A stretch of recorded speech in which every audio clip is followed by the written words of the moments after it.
Good morning, everyone. My name is Andrew Coe, the founder of Kovexa Corporation, and I'm extremely excited to be here with you today to kick off an incredible day of amazing types of information when it comes to the future of education and technologies. I'd like to first start off by thanking the organizers of today's event, including Simovative, as well as a sponsor with Amazon Web Services. Now, I'd like to get started really quickly. I first also must never forget to thank teachers, faculty, the administrators, the parents, and everyone. It's been an extremely difficult 18 months for those that have been in this world of education, whether you're an educator or a parent of a young learner that's learning in this type of environment. It has not been easy, but I would definitely say that there's always some silver lining when it comes to this, and I know that with all the resiliency and strong collaborative effort, there's going to be an incredible amount of positive improvement that will occur. A little bit about me, so that you get a little bit of understanding who I am and what I'm about. At the end of the day, I've had an incredible career for the past 25 years working for organizations that have really been in the management consulting side, understanding process and innovation of organizations and reorganization. I've had a chance to become part of a policy member, being a political appointee to the State Board of Education. And I've had an incredible career when it comes to technology companies, whether it's software, hardware, mobile devices, and cloud technologies. All those were important for me to the stage that I'm at in my career, where today I felt that it is the time where education was more than just a passion, as having young children, a few with learning disabilities. I personally experienced a tremendous amount of challenges when it came to teaching and learning during this pandemic.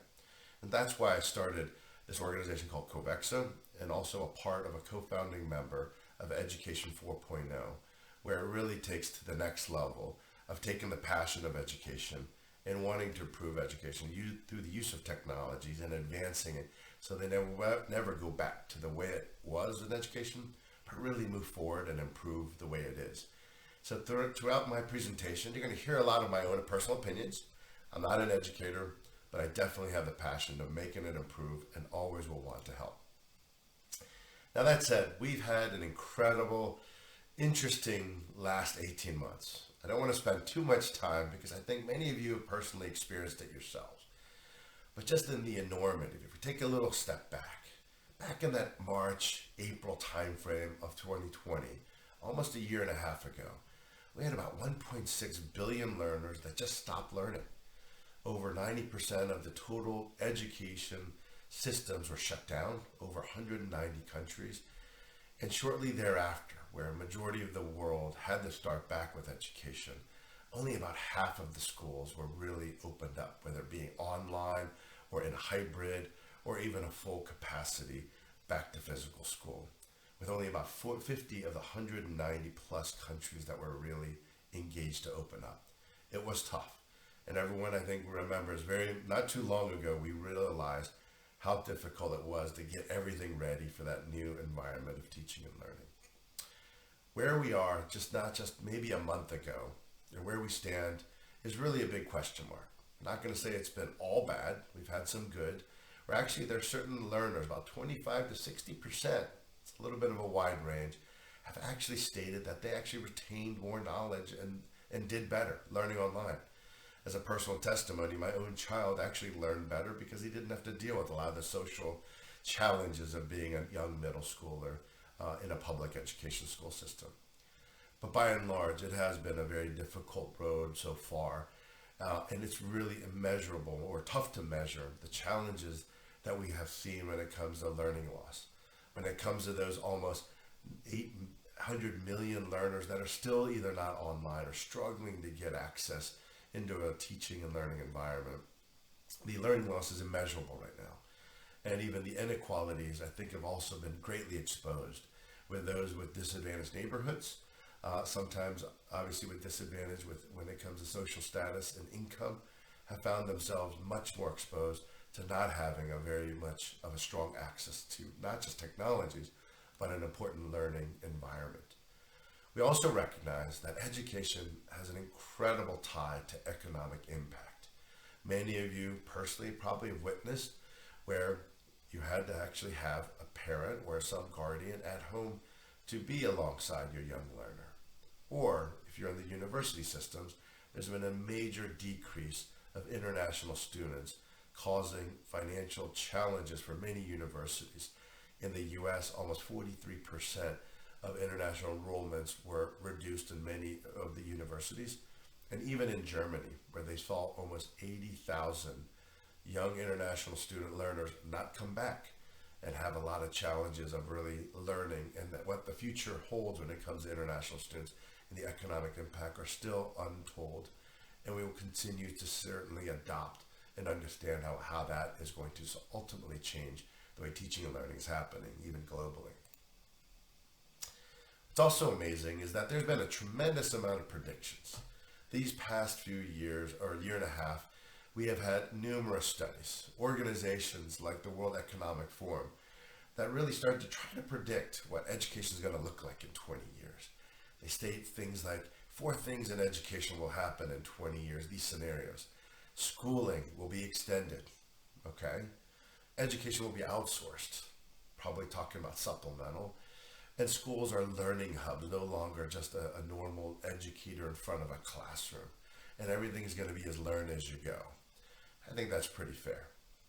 And you're also seeing other organizations like OECD, as well as UNESCO, even create working committees with some very influential individuals, including ministers of education, really study about how the skill and the output of education is going to be vastly different. And now finally, I would say technology is being introduced as a must-have in many of these instances. And while all these studies are incredible and it's beautiful to predict what may happen in 20 or 30 years, the reality is we need to fix them now. And that's why the title of our topic today is these challenges are not going to need to be fixed in 20 or 30 years. We are losing our students this year, every time they're not in class and having an ability to have a quality education in front of them right now. These are just some of the things that have happened over the course of the past 12 months or less. We're seeing an incredible amount of increase of cybersecurity attacks. Just in my own local area, Howard University had to shut down the entire university of learners because of a ransomware attack.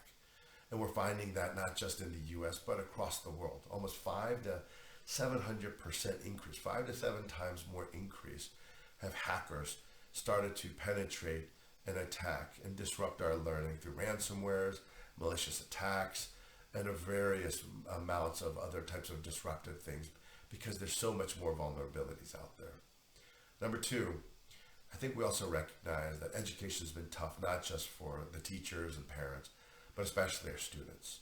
We're seeing a tremendous amount of social and emotional challenges, being isolated, and unfortunately, very unfortunately, we're seeing a lot of young individuals harm themselves, which they're not always reported, but definitely a reality that we cannot ignore. And we're not always ready to get all the education ready for an online or hybrid type of learning environment.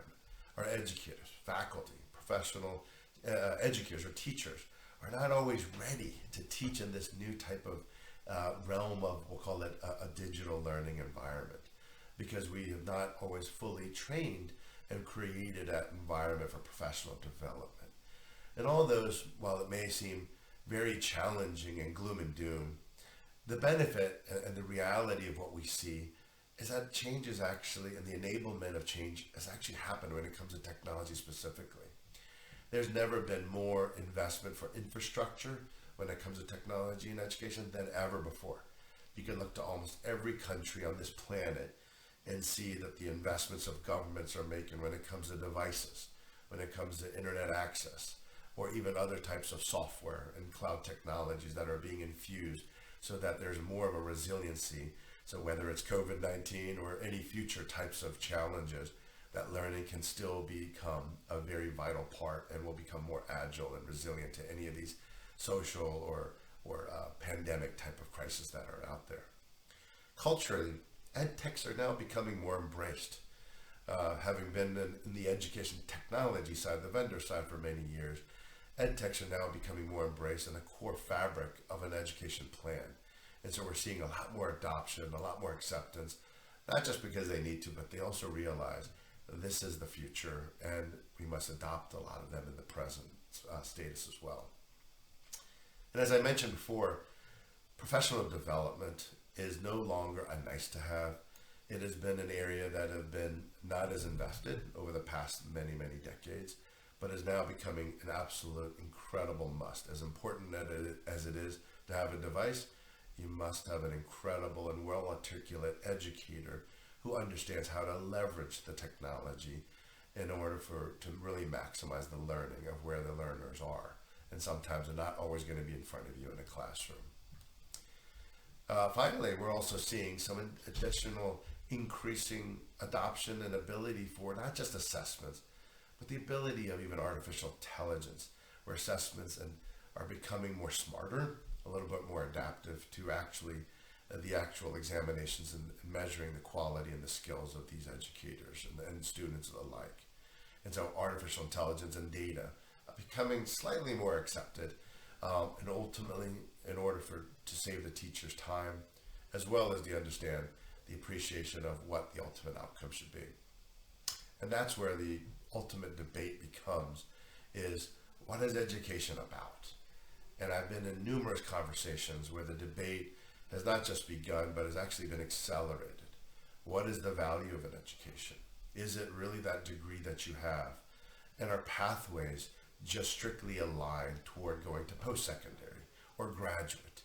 And I think the conversation when it comes to skills, competencies, micro-credentials, and pathways, where there's individuals who are now adult learners that are coming back into education that are also becoming looped in. So outcomes are not just necessarily about a single pathway to a degree, but much more about competencies and organizations of skills. As enablements of change are occurring, it's natural to ask, what does the future of education look like? How will it act functionally, and how will it apply to the organization and the institution that I work at or deliver education for? This is a report that I grabbed from the Hunt Institute that really describes at a high level of what their strategy was when it came to modernizing the state of North Carolina. It really understood some of the traditional instructional models that we had today and really understand what are some of those future forward-looking types of models, particularly the digital age of learning, should look like.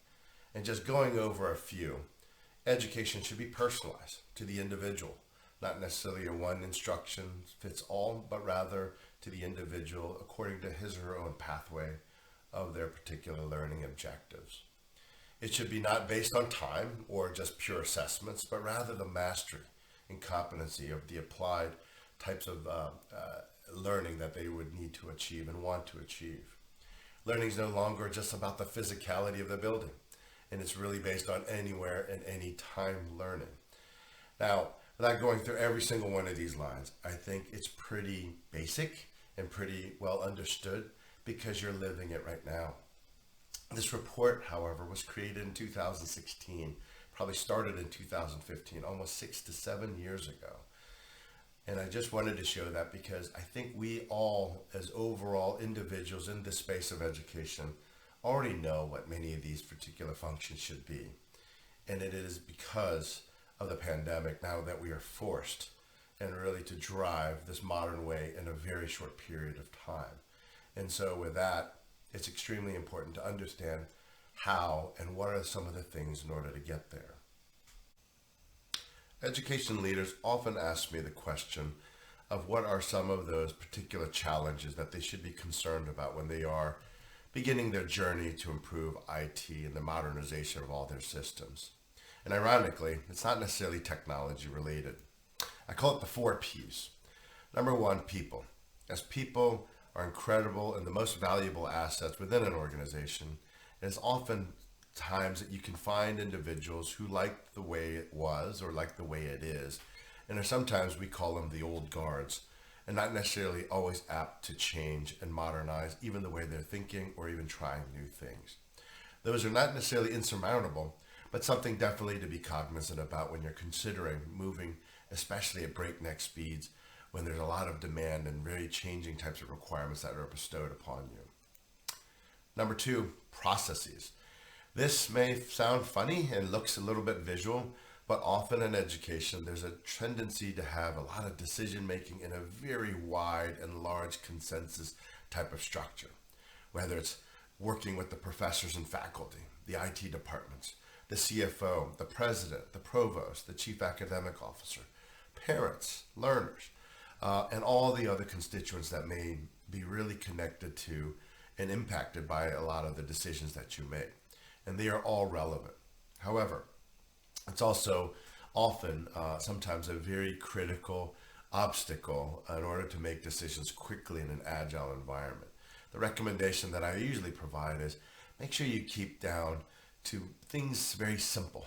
Understand and not lose mission or track of the mission and the objectives of what you're really trying to accomplish, and try to put deadlines and adhere to them and work backwards from that as much as possible. Pedagogies. Again, trying to put a little humor, but not to offend any of the faculty or educators that are out there. And I don't actually blame any of the educators or faculty of not necessarily always understanding how to teach online or using a lot of these new technologies.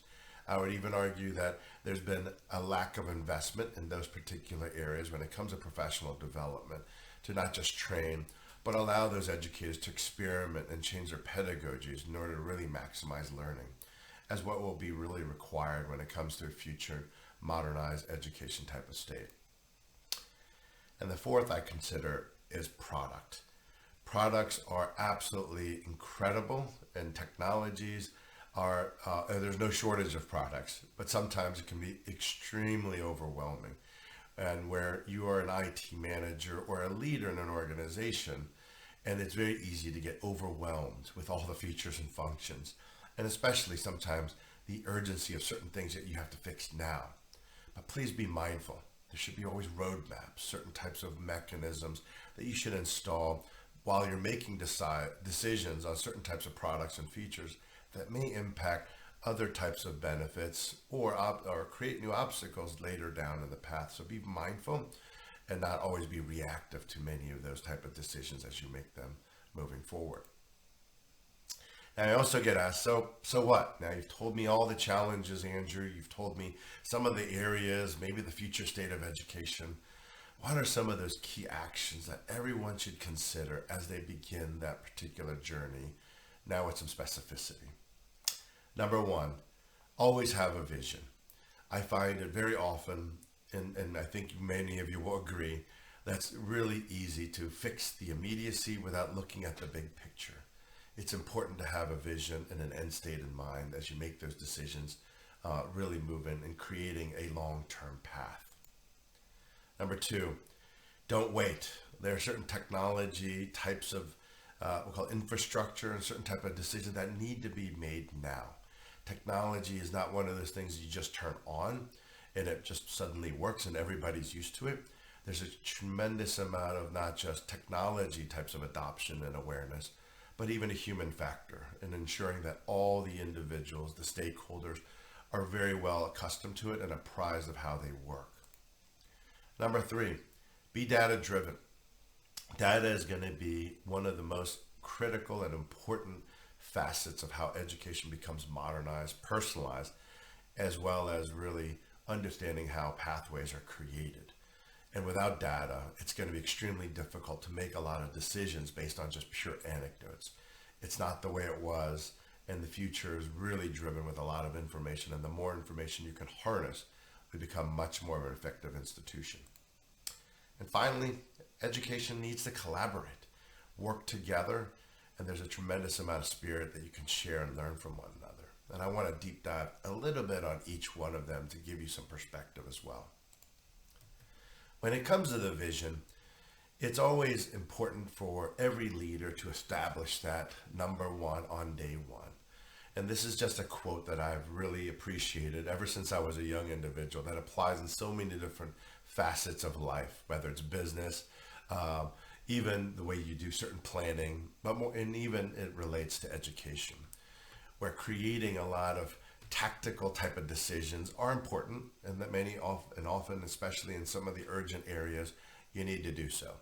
But please have that roadmap and really understand how the future of those decisions will be made, and really making sure that you have the ability to make agile types of changes as you need to do so. Now, I mentioned about technology fundamentals, and you got to modernize it now. And I analogize it as if you're almost building a home, because I find these conversations when it comes to technology all over the place. People are trying to make decisions and trying to make certain types of acquisitions of technologies on the fly. And at the end of the day, when you do that, you end up making a jambalaya, a big mixed bag of a whole bunch of stuff. And that becomes extremely confusing, and sometimes very redundant and very ineffective. And I call it some of these basic things, and I'm sure there's many others, but the ones I see that are important as you're building this particular house, it really begins, I call it, with the identity management. And as boring and as trivial that may sound for many of you, you will be surprised how many education institutions do not have this centralized and very clear. And this is important, as we talked earlier about personalization, without knowing the identity of each of your stakeholders, your learners included, without their identity being clear across many applications, it's challenging to get into that personalized type of environment. Data is going to be an incredible asset for all stakeholders, whether you're an administrator, an educator, or the student yourself. Data becomes important. Well, the IT infrastructure also needs to be very, very smart the way you create data governance. Who's allowed to access it? Who's not allowed to access it? Where should it reside? And the types of data that you could really abstract from all across, not just in a single database of what your standard data is, but all coming from all the applications, especially when you're looking at the whole learner, or holistically and not individually. Cybersecurity, as I mentioned before, with all the new devices and endpoints and all the types of way of hybrid and online learning is going to work, it's extremely important for cybersecurity to be a core part of your planning and your human resources of having even a chief information security officer, especially in higher education, where a lot of these bad actors, not just after the most vital type of information of your learners, but also a lot of the IP of researchers, especially if you're universities. There's a tremendous amount of assets and IP that need to be protected. Applications, it's too easy in these days to have a tremendous amount of applications in a very incoherent way. Consolidate them as much as you can. Question the real need of some of these applications and not just continuously add on. It'll save you a great deal of time and money, and especially a lot of, we'll call that organizational efficiencies, and decision making can be improved, especially with your student information systems, where we're seeing the SIS become a true heartbeat and feeds a lot of data across many applications. It becomes the true center point and not just another back office system that you have out there. Digitize your content and curate them, where educators are extremely powerful, where they have the ability to leverage their own content and create them. Can they be leveraged to other educators? Is there a certain way and improvement because of the actual flexibility of your content and assessments becoming a little bit more dynamic and not just static? And look at analytics. I think analytics and business intelligence have been not anything new, but now we're going into the world of unstructured data, where now you can click on the behaviors and understand and digest what's happening well beyond just the confines of the education day and those experiences, but even beyond that, really affect the learners and the ability to progress and understand and diagnose even behaviors that could improve learning overall for the institution and for the individual. And while not technology, I think this is pretty basic, but so very important, especially in this era, I always encourage IT leaders to work with other leaders and become equals. When I say in communication, transparency, and decision making, particularly with the CFO as well as the provost or the chief academic officers. It's important that all three of those elements and those C levels work extremely close to one another, not necessarily always subservient, in order to make sure that the right decision as well as the right ability to make execution and the mission is all aligned together. Now, I would be remiss if I would not talk about the cloud. Having led and had been honored to lead one of the larger cloud organizations, I would say several years ago, prior to the pandemic, cloud was something that we had to convince people of what to use. I would argue that it is now no longer a question of why we should use the cloud, but rather we must use the cloud, and every one of your IT discussions and roadmaps should include it.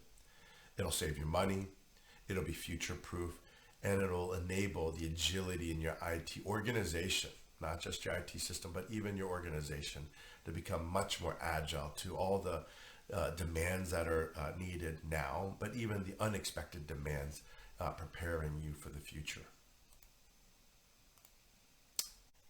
They say an education is extremely rich in data, but sometimes can be very knowledge poor when it comes to its use of data and information in general. The world last year produced 90% of all the information and data that exists out there today. In the next 2 years will continuously exponentially grow. So the question really is begged, why can't we really leverage a lot of that information in order to benefit education, whether it's our learners or even improving certain processes or efficacies when it comes to our education system? Technology exists today where we can actually take all those behavioral clicks and patterns of certain types of information such as health, societal environment, family settings, sentiment, and grit to all supplement the types of academic information that we are already accustomed in measuring. And the ultimate area and design state is not necessarily to invade privacy, where there's a lot of skeptics out there, but really to look at certain types of student success, measuring retention and improving the ability for individuals to graduate, or sometimes or maybe even often really closing that diversity gap that we all know that really was created when it came to exposing during the pandemic, especially when it came to access and affordability to certain types of quality of education. And even new pathways, where all pathways do not necessarily need to lead to a graduation or a degree, but perhaps a skill, a job, an apprenticeship. So all those are very important types of facets that information and technology can give you real time. And so you don't have to wait every semester or after every grade or assessment in order to determine one's college or career or education pathway that they may be really successful and to benefit. And finally, my final point here is that education is a whole set of individuals who love to help each other and really in a world that collaborate with one another. There's an old adage that says it takes a village to really raise a child, and in education is no different, where it takes a village, and that village can be very connected, not just within the community that you are very comfortable in your own setting, but even globally, where there's so many other learners and other systems who are trying and learning right now in order how to improve education. Learn from them, share with them, and so that you can really improve the modernization of education, the technology that really underpins it, and that we can all collaborate and improve all together. So with that, I thank you very much for your time, and thank you very much, and then I hope you enjoy the rest of your day.